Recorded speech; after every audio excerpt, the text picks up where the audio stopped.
आपको मेरी रेसिपीज पसंद आई है तो मेरे चैनल को सब्सक्राइब कीजिए और बेल आइकन दबाना मत भूलिए। और भी मजेदार रेसिपीज देखने के लिए मेरे चैनल द किचन कहानियां से जुड़े रहिए। हेलो एवरीवन, आज मैं आपके साथ गोभी का पराठा बनाने की रेसिपी शेयर कर रही हूँ। इसके लिए मैंने गोभी लिया है। गोभी को हमने नीचे से इसका डंठल हटा दिया है और इसको हल्के गर्म पानी में नमक डालकर भिगो दिया है। इधर हम पहले आटा बनाएंगे। इसके लिए मैंने 2 कप आटा लिया है। गेहूं का आटा है। इसमें हम 1 छोटा चम्मच नमक और 1/4 चम्मच अजवाइन हथेलियों से मसलकर डाल देंगे। और पराठा बनाने के लिए हम पहले आटा गूंथ लेंगे। इसके लिए मैंने लगभग 1 कप पानी लिया है, यानी 2 कप आटा लगभग 1 कप पानी से गूंथ जाएगा। इसको हमें ज़्यादा टाइट आटा नहीं गूंथना है। नॉर्मली जैसे हम पराठे के लिए आटा गूंथते हैं, यानी रोटी से थोड़ा सा टाइट, इस तरह से हम आटे को गूंथ लेंगे। और ये देखिए 1 कप से ये थोड़ा सा इसमें से पानी बचा है। आटे को हम ढककर रख देंगे थोड़ा रेस्ट होने के लिए। और इधर देखिए गोभी को हमने पानी से निकाल लिया है, बिल्कुल इसमें कोई पानी नहीं है। इधर मैंने कुछ ताजा हरा धनिया लिया है, कुछ हरी मिर्च बारीक काट ली है, अदरक का टुकड़ा लिया है, आधा छोटा चम्मच नमक लिया है, 1 बड़ा चम्मच धनिया पाउडर, 1 छोटा चम्मच लाल मिर्च पाउडर और 1/4 छोटा चम्मच गरम मसाला। हरी मिर्च भी हम डाल रहे हैं तो लाल मिर्च आप अपने टेस्ट के अकॉर्डिंग एडजस्ट कर सकते हैं। अब हमें गोभी को छिलना है, इसलिए हम ग्रेटर में थोड़ा मोटे वाले सिरे से गोभी को छिलेंगे। और ये देखिए गोभी का हमने ऊपर का हिस्सा कसा है। और इसी तरह से हम अदरक को थोड़ा बारीक वाली साइड से कस लेंगे। अदरक और गोभी को हमने कस लिया है। और अब इसके अंदर जाएगा कटा हुआ हरा धनिया, साथ ही हरी मिर्च, ये भी हमने बारीक काट ली है। और मसालों में हम गरम मसाला, लाल मिर्च, धनिया पाउडर ऐड कर देंगे। नमक अभी हम इसमें नहीं डालेंगे। नमक हम जब पराठे एकदम स्टार्ट करेंगे बनाने के लिए तभी हम स्टफिंग में नमक को मिक्स करेंगे, क्योंकि अगर हम अभी डाल देंगे तो नमक की वजह से गोभी मॉइस्चर छोड़ देगी और जो ये स्टफिंग हम तैयार कर रहे हैं ये गीला गीला हो जाएगा, जिससे कि पराठा बनाने में हमें दिक्कत होगी। अभी तो देखिए बिल्कुल एकदम सूखी स्टफिंग है। इसको हम अच्छी तरह से मिक्स करके एक साइड रख लेंगे। देखिए करीब 10 मिनट हो गए हैं, आटा भी अच्छी तरह से सेट हो गया है। इसको हम एक बार फिर थोड़ा सा मसल लेंगे। और अब हम स्टफ्ड पराठा बनाने के लिए थोड़ी सी बड़े साइज की लोई इससे तोड़कर अलग कर लेंगे। यानी 2 कप करीब हमने आटा लिया है, इससे मैं लगभग 6 लोई बनाकर तैयार करूंगी।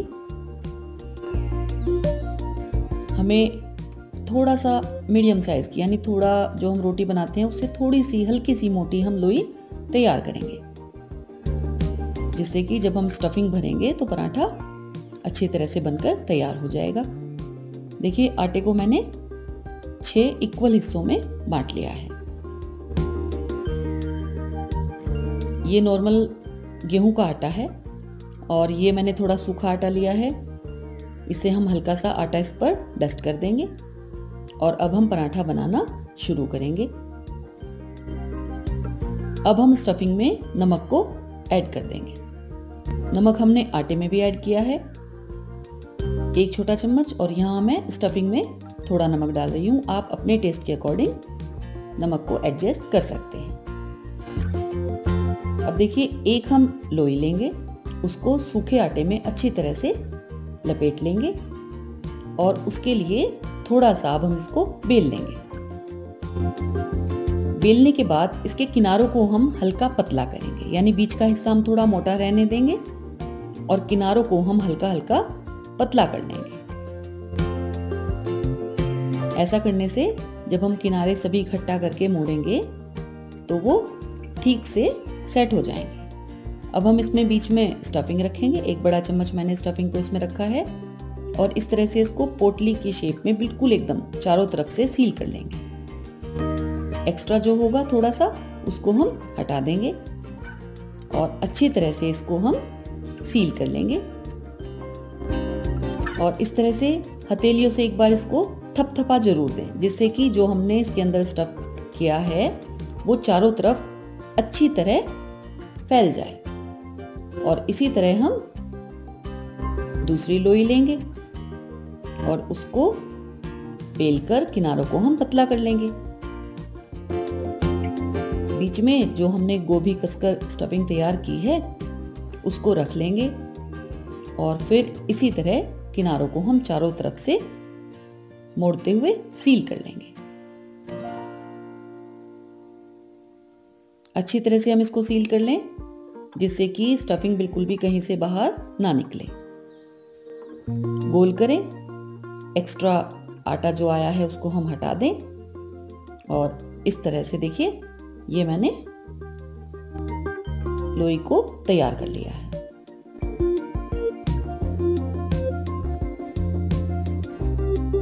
बिल्कुल एकदम परफेक्ट हमारी लोई बनकर तैयार हो गई है, यानी इसके अंदर स्टफिंग जो हमने की है वो अच्छी तरह से भर गई है। अब हम इसको बहुत हल्के हल्के हाथ से बेल लेंगे और जहां हमें लगे कि हल्का फुल्का कुछ चिपक रहा है तो हम सूखा आटा इस पर डस्ट कर लें। ये देखिए, ये एक पराठा मैंने बेलकर तैयार कर लिया है, इसको मैं हटा रही हूँ और दूसरा पराठा हम बनाकर तैयार करेंगे। तो इसके लिए अगर चकले पर लग रहा है कि हल्का सा भी कोई मॉइस्चर है तो हम सूखा आटा वहां डस्ट कर लें। यानी सूखा आटा डस्ट करने से पराठे आसानी से बेलकर तैयार हो जाएंगे। ये हमने पराठे को बेल लिया है। अब मैं आपको एक पराठा और बनाकर दिखा रही हूँ।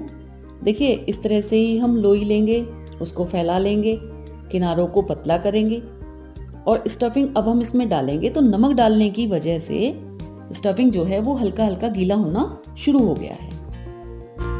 इसके बचाव के लिए हम यहाँ पराठे के अंदर सूखा आटा डस्ट करेंगे, जिससे जो हल्का फुल्का मॉइस्चर आया है वो सूखा आटा एब्जॉर्ब कर लेगा और पराठा बेलने में हमें प्रॉब्लम नहीं होगी।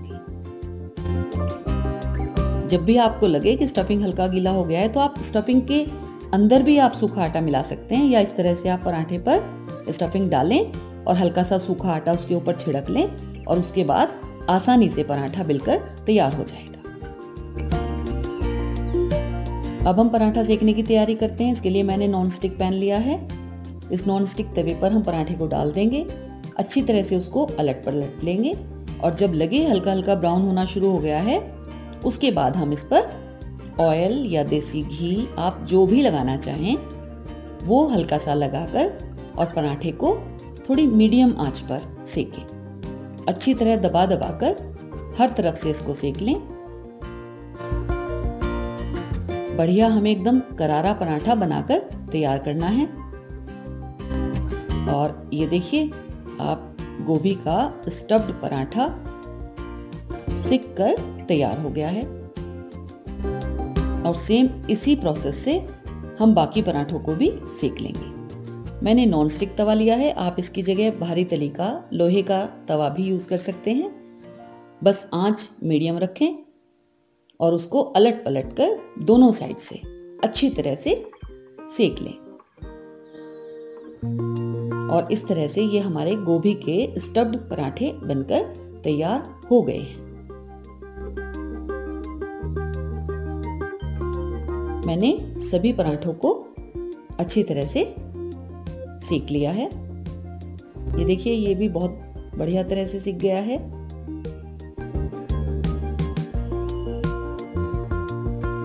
और इसी तरह ये हमने सभी पराठे तैयार कर लिए हैं। बस इसको सर्व करने से पहले हल्का सा हम बीच से काट देंगे, जिससे वो थोड़ा प्रेजेंटेशन में भी अच्छा लगता है। और ये स्टफ्ड गोभी के पराठे बनकर तैयार हो गए हैं।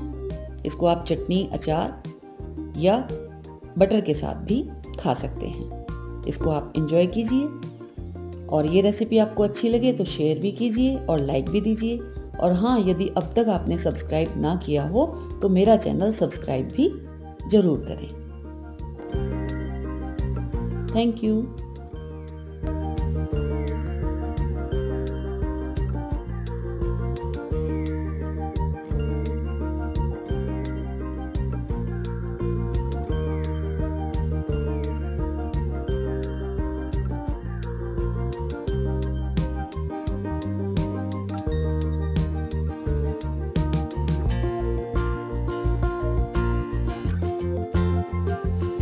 Thank you for watching this video. अगर आपको ये रेसिपी पसंद आई है तो मेरे चैनल को सब्सक्राइब जरूर करें। आप मेरे साथ इंस्टाग्राम, फेसबुक, ट्विटर और पिंटरेस्ट पर भी जुड़ सकते हैं और अपने सजेशंस कमेंट बॉक्स में मेरे साथ शेयर करें।